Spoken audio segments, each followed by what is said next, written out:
on one of our top stories, the Prime Minister has defended the government's decision to grant hundreds of new oil and gas licenses off the coast of Scotland, saying it's entirely consistent with the government's net zero goals. Saram from Just Stop Oil joins me now. Thank you for coming in. Now, your campaign is all about stopping oil and gas and coal licenses. Now the government is going to issue at least 100 from this autumn. So your campaign has failed, in effect.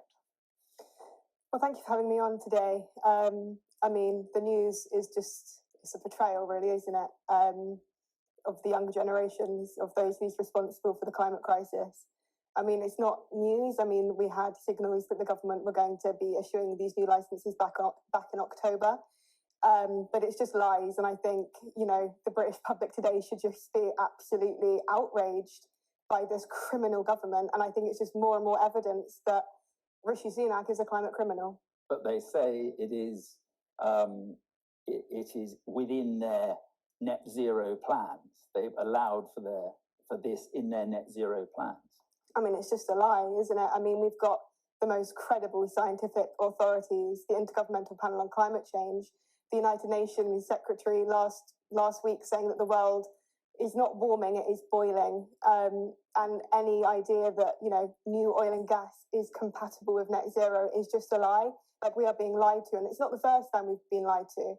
And I think this is why Just Stop Oil are demanding no new oil and gas. Like, look at what's happening. Like, look out the window. Yeah. You know, Southern Europe's on fire. New York, orange and smoke. Like, have we forgotten that? Yeah, but no one's denying, very few are denying that man-made climate change exists. This is about how you keep your country, industry, economy going. And those experts and much scientific opinion do accept that fossil fuel is part of the mix going forward. Somewhere between 20-25% is the prediction. Even at net zero, that is reached at 20, if that's reached in 2050.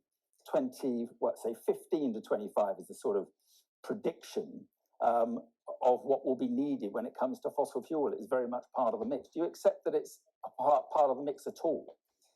I mean, the thing is with this announcement, right, 100 new licenses. So the Climate Change Committee, which advises the government on, you know, climate change and how to actually do something about this, has said that it's going to take 28 years from those exploration licenses to the production of oil and gas. So this has actually got nothing to do with energy security. The thing that we need to be doing is renewables, which at the last time there was an auction, it was shown that they were 9 times cheaper than fossil fuels. It's going to take 28 years for these new licenses to come into effect. So it's got nothing to do with energy security. But the Committee on Climate Change report this year, which is, you know, an independent committee, is talking about Vladimir Putin's aggression in Europe and says the energy crisis has provides a new impetus to accelerate the transition away, which you would agree with. During the transition, the UK must nevertheless continue to be able to access oil and gas to ensure that the country can continue to heat its homes, fuel its transport, and generate a declining proportion of power. In theory, the UK's domestic carbon budgets and nationally determined contribution targets could still be met if some new UK fields were licensed and developed. I mean, that's the independent report this year. I think we're focusing on the wrong thing. We need to be focusing on a mass transition to renewables. This is life or death. Like, I'm 22.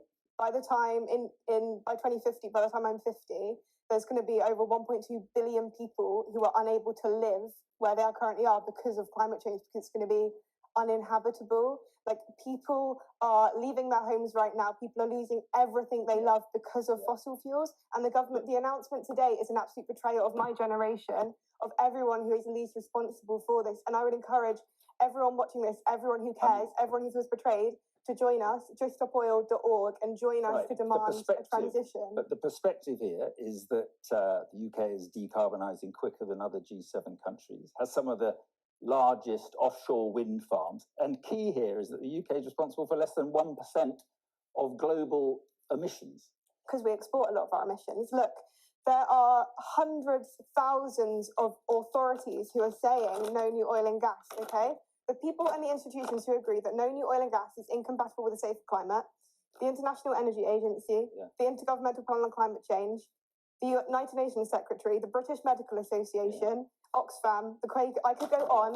There are loads. I got your list. Out. I've got your list. But why not? I mean, why not protest in China or protest outside the Chinese embassy about fossil fuels? Their coal production is going up, 3.2 billion tons in 2022, more in 2023, predicted to be 3.9 billion tons. So if you want to go and protest about fossil fuels, protest against the Chinese. But I'm not in China. I'm a resident in this country, and that's why I'm protesting about our government not doing enough. We are one of the most responsible historically the most responsible for the climate crisis, and that is why I'm using my rights, as much as they're being eroded away right now, using my rights in this country to protest against this government, against new fossil fuels. Okay, Emma, thanks for coming in. Thank you very much. You are watching the News Hour. Coming up, we will have